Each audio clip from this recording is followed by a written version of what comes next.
गाडी थांबवा ना, घाईची लागली आहे. लागली आत्ताच निघालं लगेच लागली अरे. आईन वागताला बरी लागते तुला मुतायला. ती काय घड्याळ दाखवून करायची गोष्ट आहे का? मग जा की उभा राहा, इथं कोण बघायला लागलं? म्हणजे काय डोकं फिरलं काय तुझं? त्याला काय होते? तुला काय शरम? अरे मुतकी थेंब थेंब चड्डी चुकून जाईल. मागला तोंड मेलाचा काय पण बोलतो. अरे राव बा मी धरतो तुला. मी पण येतो ना बघायला. अरे लेका तुझं काय डोसकं बिस्क फिरलं का काय?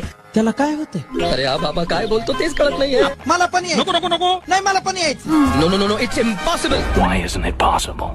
आहे ना पॉसिबल, आहे पॉसिबल. मला तर काय फक्त नागडच जायचंय ना. अरे काय तुला काय आम्ही काय नागडा बघितला नाही वय रे. अरे राव बा मी धरतो तुला. काय माणूस आहे का कोण आहे? काय पण बोलतोय. सांभाळू नये, सावकाश उडीशील. ए अरे कोणाचं पोरग रे? माझे पोरगे, माझे पोरग. तुला काय मुतायला आमचंच भिताड सापडतोय रे. क्षमस्व. आता काय करायचं रे? दुसरी जागा शोधायला लागणार आणि काय करणार?